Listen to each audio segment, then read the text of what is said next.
آله وأصحابه أجمعين.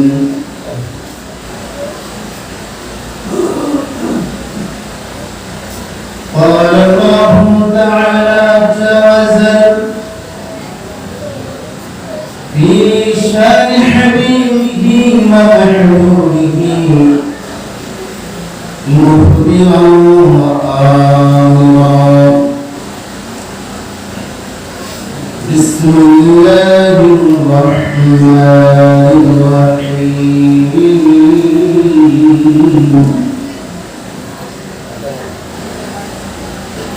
إن الله وملائكته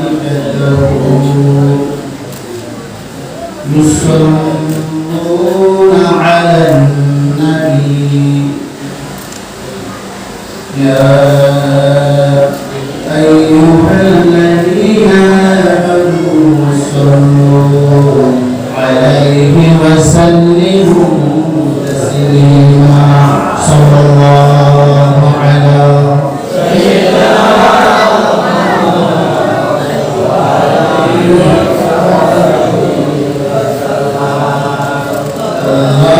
اللهم صل على سيدنا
لقد كان لكم في رسول الله أسوة حسنة. صدق الله مولانا العظيم وصدق رسوله النبي الحبيب الكريم ذلك من الشاهدين والشاكرين رب صل وسلم وبارك عليه الذي علماء السنة আজকের মাহফিলের যিনি সদারত করছেন বিশিষ্ট আলেম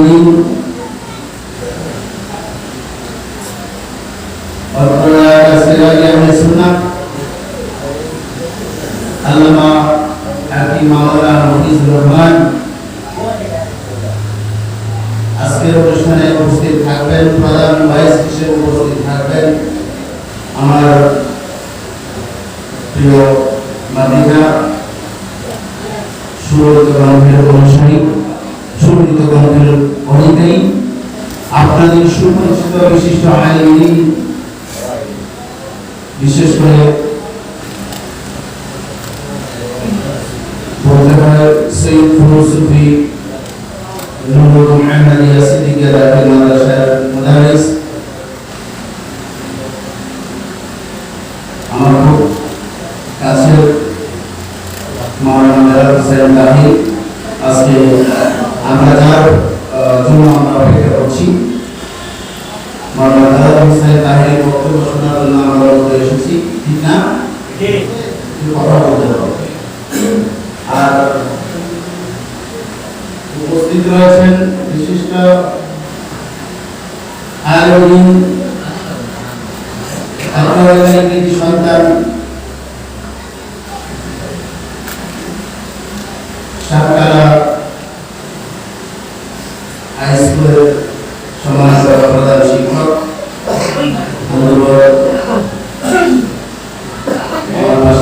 আছেন, এবং আমি দীর্ঘক্ষণ দেখছি আপনাদেরও ছুটি করছে, বেশি কথা বলার সম্ভবত সময় নেই, তারা বলছেন দাঁড়িয়ে আসলে আমরা ছেড়ে দিব।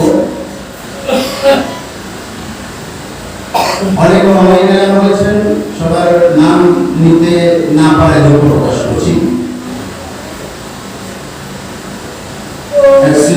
জানাচ্ছি, শুরু করছি। এই কারণে যে অনেকের নাম আমি অবশ্য জানিও না, সবাই ক্ষমা সুন্দর দেখবেন। আমি এতক্ষণ পর্যন্ত আলোচনা শুনেছি, আপনারাও শুনেছেন, কার মধ্যে আমলিয়াও থাকুন এই বিষয়ের উপর আলোচনা রয়েছে। এটা আকীদায়ে আহলে সুন্নাহ, আকীদায়ে এখন আকীদা কোথায় থেকে প্রশ্ন আসে না? আমি মূলত টাইমওয়াজ করি না, মূলত আমি বক্তাও নয়, প্রফেশনাল স্পিকার নয়, কিন্তু মাঝে মধ্যে সুযোগ পেলে কথাবার্তা বলি। তবে আমার কথা আমি বলার চেষ্টা করি, আমি যেহেতু শিক্ষক, শিক্ষক ছাত্র যেভাবে ক্লাসে কথা বলে সেভাবে বলার চেষ্টা করি। এক্ষেত্রে আপনাদের সাপোর্ট লাগবে, কথা বলতে হবে, পারেন কি না? তো সবাই একটু শুরু করি।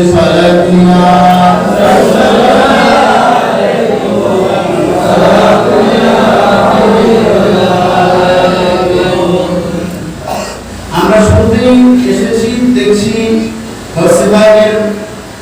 যে জীবনী নিয়ে আলোচনা করা হয়েছে। আমরা বাঙালি বলছি কারামত, এগুলো কোরআন নয় অথবা কোরআনকে বলা যায় না, কিন্তু আমি বলছি এই কথাগুলো একটা কথা কোরআনের বাইরের নয়। আমি চেষ্টা করবো এই বিষয়টা তুলে ধরার জন্য। আমরা আজকে থিম হবে কিছু, আমি যে আয়াতি কারিমা তেলাওয়াত করেছি আর সেটার সংক্ষেপই হবে আজকের বক্তব্য। আপনারা একটু ধৈর্য ধরে বসবেন। রানী বিলকিস নাম শুনেছেন না? ওনাকে নিয়ে যে আলোচনাটা হয় সূরা নামালের আয়াত নাম্বার 38, 39, 40 এই আয়াত থেকে। এটা কোরআনের থেকে বলা হয় না? এই কারণটা সুলাইমান আলাইহিস সালাম ছিলেন আল্লাহর নবী, আর তার দরবারের সভাসদ জিন এবং ইনসান ছিল। কেন বলেন? জিনদের মধ্যে একজন, আমি সেই কোরআনের আয়াতের সরল অনুবাদটা করছি মাত্র, কেন বলেন? জিনদের মধ্যে একজন দাঁড়িয়ে বললেন, জাহাপনা, আপনি আপনার এজলাস থেকে উঠতে যতক্ষণ সময় লাগবে, আপনার সিংহাসন থেকে উঠতে যতক্ষণ সময় লাগবে, ততক্ষণের মধ্যে আমি আপনার দরবারে বিলকিস রানীর সিংহাসন এবং সভাসদ সহ আমি হাজির করাই দেব। তখন উনি এটাতে সন্তুষ্ট হতে পারলেন না। আরেকজন দাঁড়িয়ে গেলেন, তিনি আসিফ বিন বারকিয়া। উনি যে পাওয়ার নিয়েছেন, এটা বিশ্লেষণ হওয়ার কথা কেন বলেন? এমনিতে ওয়াজটা হয় ঠিক আছে, কিন্তু এখান থেকে কিছু বেরিয়ে আসার কথা, সেটা বেরিয়ে আসে না। আমি সেদিকে যাচ্ছি, ইতিহাসটা বলে আমি শেষ করে দেব না।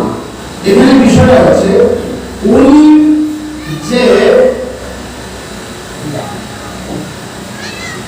বলছেন যে আমি আপনার সামনে রানী বিলকিসের সিংহাসন সমেত পুরো সভাসদকে আপনার সামনে হাজির করে দিব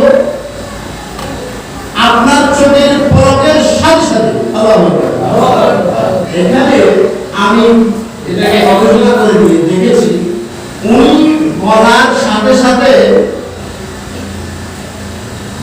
আল্লাহর কুদরতে সুলাইমান আলাইহিস সালামের মুজিজা হিসেবে তাৎক্ষণিক ইশারা করার সাথে সাথে এসে গিয়েছে। এটা অনুমতি নেওয়ার সেই সময়, বলার পরে অপেক্ষা করার সেই সময়, অথবা কাউকে বোঝার কোনো সময় দেওয়া হয়নি। উনি বলার সাথে সাথে আমাকে করে দিয়েছেন, কারণ চোখের পলক পড়তে কি সময় লাগে? উপস্থিত করে দিয়েছেন। তো এখানে তখন সুলাইমান আলাইহিস সালাম বলছেন, উনি সরাসরি সেই এই ঘটনার সাথে যোগ করে দিয়েছেন যে এটা আমার রবের ফজল, করুণা, রহমত, দয়া। এই দয়াটাই হচ্ছে আল্লাহর কুদরত। সুবহানাল্লাহ। এটা কি? আর সেখানে সুলাইমান আলাইহিস সালাম যেহেতু নবী ছিলেন, এটা ছিল ওনার মুজিজা। এটা ছিল ওনার মুজিজা। আর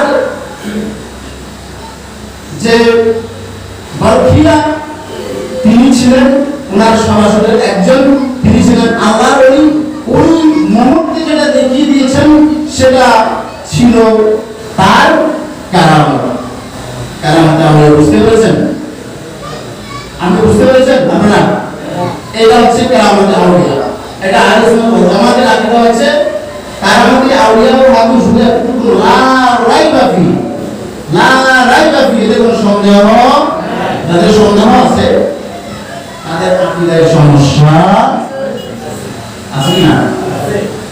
আল্লাহ আল্লাহ আল্লাহু লা ইলাহা ইল্লাহু আল্লাহ আল্লাহ আল্লাহু লা ইলাহা ইল্লাহু আল্লাহ আল্লাহ আল্লাহু লা ইলাহা ইল্লাহু রসূল আসতা চমরা मुझसे जलती फूल मैं कफतना चाँद बट गया आपका प्यार रसूल नबी अल्लाह अल्लाह अल्लाह ला इलाहा इल्लल्लाह अल्लाह अल्लाह अल्लाह ला इलाहा इल्लल्लाह यासीन कमीने वाला कुरान की तफसीर हाजिर नाजिर शाहिद कासिम आया है सिवा এমনি নবীজি আল্লাহ আল্লাহ আল্লাহু লা ইলাহা ইল্লাহু আল্লাহ আল্লাহ আল্লাহু লা ইলাহা ইল্লাহু अव्वल आखिर सब कुछ जाने देखे बईदा करीब गायब से खबर देने वाले अल्लाह की हबीब अल्लाह अल्लाह আল্লাহু লা ইলাহা ইল্লাহু अल्लाह अल्लाह আল্লাহু লা ইলাহা ইল্লাহু सूरह कहफ सूरह कहफ आयत नंबर 18 থেকে 22 সেখানে সাতজন যুবক জালিম বাদশার ভয়ে একটা পাহাড়ের গুহায় লুকিয়ে আছেন, এখনো আছেন। এবং আল্লাহ বলেন আমি তাদের পার্শ্ব পরিবর্তন করাই। কে বলেন? তার মানে কি জিন্দারা মারা? জিন্দারা মারা? ওই সাতজন যুবক এটা তো আমি যে দিকে যাচ্ছি কথা বলে আমরা শেষ করার চেষ্টা করবো। এই সাতজন যুবক পার্শ্ব পরিবর্তন করাইতে আমাদের যেখানে দরকার এই সাতজন যুবক মধ্যখানে একবার জনপদে এসেছিলেন। আসার পরে ওনাদেরকে কেউ চিনে না, ওনারা কাউকে চিনে না। এমনকি ওনাদের পকেটে যে মুদ্রা ছিল সেই মুদ্রা যখন দোকানে দিয়েছে, দোকানদার বলেছে এটা এই মুদ্রা কত শত বছর আগের মুদ্রা আমাদের জানা নাই। ওনারা লোক চক্ষুর আড়ালে দ্রুত চলে গেলেন। এই ক্ষমতাটা দিয়েছেন কে? আল্লাহর কুদরত না? ওই লোকগুলো কেন এত পাওয়ারফুল হলেন? সেটা হচ্ছে দ্বীনের জন্য ওনারা প্রতিবাদ করেছেন, মজলুম হয়েছেন, অত্যাচারী শাসকের বিরুদ্ধে কথা বলতে গিয়ে ওনারা এমন ষড়যন্ত্রের শিকার হয়েছিলেন, ওনাদেরকে গুম করার কেউ সাহস সুযোগ পায় নাই। আল্লাহর পক্ষ থেকে ওনাদেরকে সেই দিন আল্লাহ বলেছেন তাদেরকে কুকুর ছিল, সেই কুকুর ওনাদের গুহার সামনে পাহারাদার হিসেবে আছেন, এখনো আছেন। দেখেন এখানে এই যে আমরা বলি যে কারামত কি জিনিস, এগুলো তো বোঝা আসে না। এটা কি কোরআন থেকে এসেছে কিনা আমি তো এক নম্বর বলে দিলাম না, কিন্তু আমি নারী ওয়াজ করতে গেলে তো দীর্ঘক্ষণ সময় চলে যাবে, এটা নিয়ে মনোনয় কদর করা যাবে, ঠিক না? এটা এত ইচ্ছা নেই, কোরআনের ভাষা ইচ্ছা বলা যায়। হ্যাঁ, আল্লাহ বলেছেন আমি বলতে অসুবিধা কি, আমরা বলতে অসুবিধা কি? আর সে যুগে ওরা ছিল যুবক তরুণ আল্লাহর ওলি, যাদের মুজিজা, যাদের কারামত এখনো পর্যন্ত বিদ্যমান, ঠিক না? আমরা এই কথাগুলো কোরআনের থেকে রেফারেন্স না করে যদি বলতেই থাকি তো বলবে যে মনে হয় কোথায় থেকে কি বলে। আমরা আরেকটা কারামত কোরআন থেকে পেয়েছি কিনা? কারামত কোরআনে আছে কিনা? সালাতু ইয়া রাসূলুল্লাহ আলাইকুম সালাম ইয়া আচ্ছা, মরিয়ম আলাইহিস সালাম উনি কি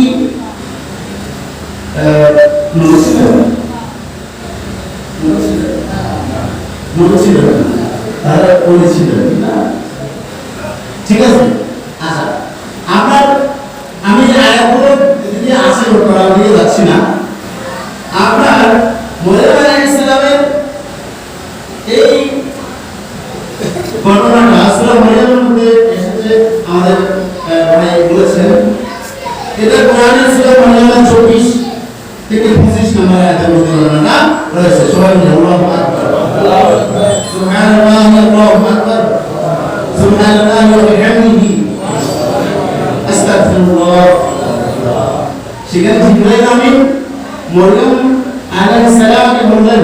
আপনি এই যে খেজুর গাছ আছে, আমি এখানে মনে করবো আমি সেদিকে যাচ্ছি না, আমি নিজে বলতে সেদিকে যাচ্ছি না। আপনি খেজুর গাছ থেকে খেজুর পেড়ে খান, বলে ইসলাম বললেন এটা আমার পক্ষে সম্ভব, এটা আমার পক্ষে সম্ভব না। তো আমি কিভাবে গাছ দিব? তো বললেন একটা নাম দিলে খেজুর পড়ে, আপনি না দেবেন, আমরা না দিলে খেজুর পড়ে, আমরা না দিলে খেজুর পড়ে পড়ে না। তো এটা ছিল মরিয়ম আলাইহিস সালামের কারণ, কিন্তু হুজুর যেটা বলেছেন অনেক নম্বর দিয়ে যাচ্ছি না, সেটাও কোরআনের এই সূরার মধ্যে রয়েছে। সবাই বলে সুবহানাল্লাহ। তো সূরা কাহাফের মধ্যে আরো ঘটনা রয়েছে, এরকম কারামতে আউলিয়া রয়েছে। আপনারা দেখবেন মুসা আলাইহিস সালাম যে সমুদ্রে গেলেন, সাথে ছিল ওনার একজন সহকারী, সেখানে ছিল শুকনো ভাজা করা কিছু মাছ ছিল। তো মাছগুলো এক পর্যায়ে রেখে চলে আসলেন। কিছু দূর গিয়ে মুসা আলাইহিস সালাম জিজ্ঞাসা করলেন, মাছগুলো কই? মাছগুলো তো আমি ওই জায়গায় যেখানে আপনি ঘুমাচ্ছিলেন সেখানে দেখেছি, মাছগুলো ব্যাগ থেকে বেরিয়ে নদীতে চলে গেল। কি বল, এটা কি করে সম্ভব? শুকনো মাছ, সাদা মাছ, নিষ্প্রাণ মাছ কি সাঁতার কাটতে পারে? কি বল তুমি? সেটাকে আমি খুঁজছিলাম, তাহলে মুসা আলাইহিস সালাম এটা জানতেন। এটা আমি সেই জায়গায় খুঁজছিলাম, চলো সেখানে যাই। সেখানে গিয়ে নাম্বার না, সেখানে গিয়ে যে ঘটনাগুলো হয়েছে সবগুলো আপনারা জানেন, অনেকটাই জানেন। এটা কোরআনের বাইরের ঘটনা নয়। কোরআনে আল্লাহ পাক করে দিয়েছেন এই আপনার কারামতে আউলিয়া। মুসা আলাইহিস সালাম কিন্তু নবী ছিলেন, কিন্তু সেখানে কারামত কাজ ছিল, সেখানে ছিল খিজির আলাইহিস সালামের কারামত, ঠিক না? খিজির আলাইহিস সালামের সাথে যে ঘটনাগুলো ঘটেছে সম্পূর্ণ ঘটনা কোরআনের মধ্যে এসেছে। কোরআনের বাইরে বাইরে কারামত কোরআনের বাইরের কথা। আমার না আহলে সুন্নাহ কি এমনি উনি কোথায় দিয়েছেন? কারামতে আউলিয়া ওয়াকুন আকিদা আহলে সুন্নাহ লা রাইবা ফি, এই কথাগুলো এমনি হয়েছে। আসবি রাব্বি সাল্লাল্লাহু মাফি কলবি গায়রুল্লাহ নূর মুহাম্মদ সাল্লাল্লাহু লা ইলাহা ইল্লাল্লাহ। আসবি রাব্বি সাল্লাল্লাহু মাফি কলবি গায়রুল্লাহ নূর মুহাম্মদ সাল্লাল্লাহু লা ইলাহা ইল্লাল্লাহ। লা ইলাহা ইল্লাল্লাহ। লা ইলাহা ইল্লাল্লাহ। লা ইলাহা ইল্লাল্লাহ। লা ইলাহা ইল্লাল্লাহ। লা ইলাহা ইল্লাল্লাহ। লা ইলাহা ইল্লাল্লাহ। লা ইলাহা ইল্লাল্লাহ। লা ইলাহা ইল্লাল্লাহ। লা ইলাহা ইল্লাল্লাহ। লা ইলাহা ইল্লাল্লাহ। আনাস রাদিয়াল্লাহু তাআলা আনহু আন্না উসাইদ বিন হুদাইর আখবার ইবনে বাশীর تحدث عند النبي صلى الله عليه وسلم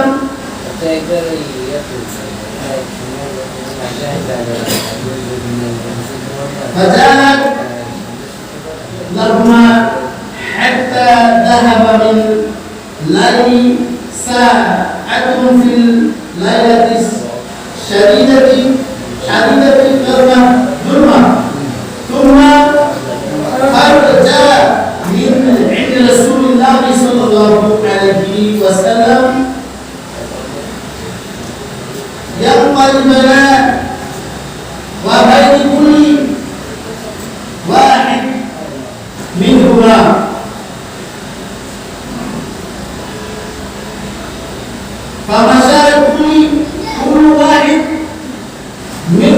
في دار أصابهم حتى بلغ أهلها এখানে হাদিসের সঙ্গে বলছি রাওয়াহুল বুখারী এবং মিশকাত শরীফের 544 নম্বর হাদিস।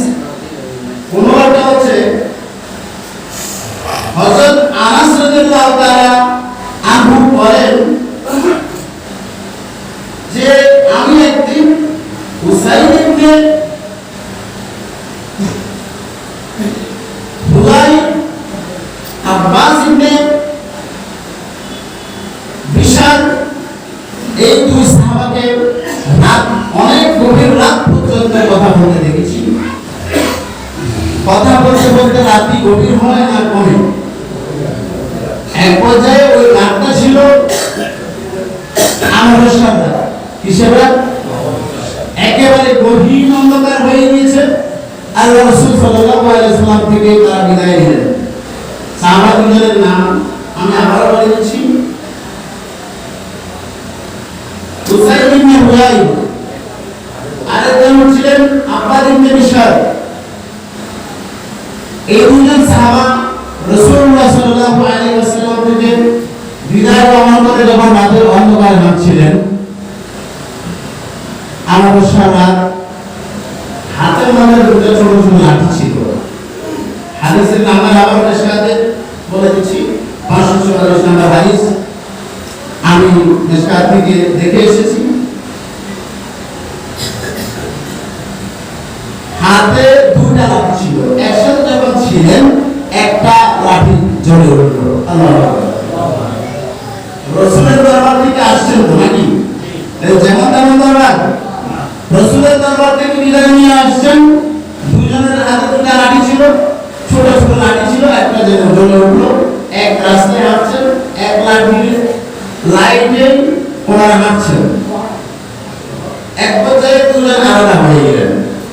তখন দুজনের দুইটা লাঠি আলাদা আলাদা হয়ে যাওয়া শুরু করেছে। আল্লাহু আকবার।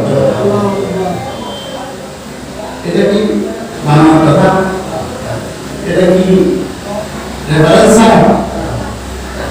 এটা মুজিজা নাকি কারামত? কারামত। কারণ রাসূল নবীদের থেকে মুজিজা প্রকাশ পায়, আর বাকি আল্লাহর কুদরত। এরপরে আল্লাহর কুদরত এবং নবী রাসূলদের মুজিজার পরে আউলিয়া কেরাম বলেন, সাহাবায়ে কেরাম বলেন, সালফে সালেহিন বলেন, উলামায়ে কেরাম বলেন, সবারই মানে সব কারামত। বুঝছেন? সাহাবাদের থেকে কারামত প্রকাশ পায় নাই, হাদিসে কোনো আছে কিনা আপনারা বুঝতে পারছেন? সুতরাং বানোয়াট কোনো কথা বলা যাবে না, কারণ রাসূলের হাদিসটা সিয়াসিদের হাদিসগুলো লিপিবদ্ধ হয়েছে, প্রসিদ্ধি লাভ করেছে। তার আগেও অনেক হাদিস, সহিহ হাদিসের কিতাব ছিল। ইমাম আমাদের হাদিসের কিতাবের ইমামদের ওস্তাদ যারা ছিলেন তারাও কিতাব লিখেছেন, সেগুলো তো প্রসিদ্ধি লাভ করে নাই বলে আমরা হয়তো সেগুলো আমরা বেশি শুনি না। কিন্তু সিয়াসিদের হাদিসগুলো প্রসিদ্ধি লাভ করেছে এবং সহিহ হিসেবে প্রসিদ্ধি লাভ করার পরে আমরা এই কিতাবগুলো আমরা রেফারেন্স দিই। পরবর্তীতে আউলিয়া কেরামের জীবনীগুলো হক্কানি, রাব্বানি, উলামায়ে কেরাম থেকে কিন্তু ওলি হয়। ওলি হওয়ার জন্য কারামত যদি সত্য নয়, ওলি হওয়ার জন্য কারামত প্রকাশ পাইতে হবে এমন কোনো শর্ত নাই। কিন্তু যেই কারামতগুলো প্রকাশ হয় সেটাই আমার রাসূলের মুজিজা। একটা উদাহরণ দেব, যেমন কোরআনুল কারীম, এটা আমার কথা, ঠিক না? কোরআনের উপরে কোনো সন্দেহ আছে? এটা এমন কিতাব, আপনি যেদিকে নিয়ে যাবেন সেদিকেই আপনি সেখানে তথ্য পাবেন। বিজ্ঞানীরা তথ্য পাচ্ছে, ভূগোলবিদরা তথ্য পাচ্ছে, সায়েন্টিস্টের মধ্যে যেমন যারা বায়োলজি প্র্যাকটিস করে সেটা ওরা কোরআনের মধ্যে পাচ্ছেন, যারা জিওলজি প্র্যাকটিস করছেন তারা কোরআনে পাচ্ছেন, যারা আপনার ফিজিক্স গবেষণা করছেন তারা কোরআনের মধ্যে পাচ্ছেন। এভাবে কোরআনে কি নাই? কোরআনে কি নাই? সবই তো আছে। আর সেই জ্বলন্ত কোরআনুল কারীম, কোরআনুল মাজিদ আমার রবের সবচাইতে বড় কুদরত। একটা আওয়াজ দিব আল্লাহু আকবার। এরপর আসেন সেই একই কোরআন আমার প্রিয় নবীর মুজিজা, ঠিক কি না? মুজিজা, ঠিক কি না? ঠিক কি না? এরপর আসেন, এরপর আউলিয়া কিরাম যারা আছে কিয়ামত দেখিয়েছেন, আমরা যে কিয়ামতের কথা বলছি, আমি শুরু থেকে বলছিলাম যে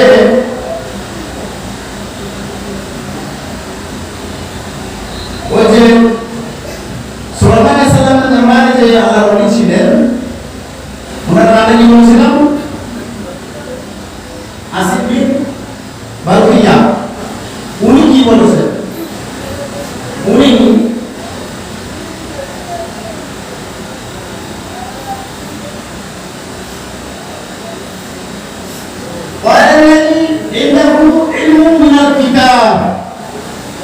এই কথাটা কিন্তু গুরুত্বপূর্ণ বিষয়। এই পয়েন্টটা আমার জন্য আমি এটা কথা করেছি। খেয়াল করবেন, উনি বলছেন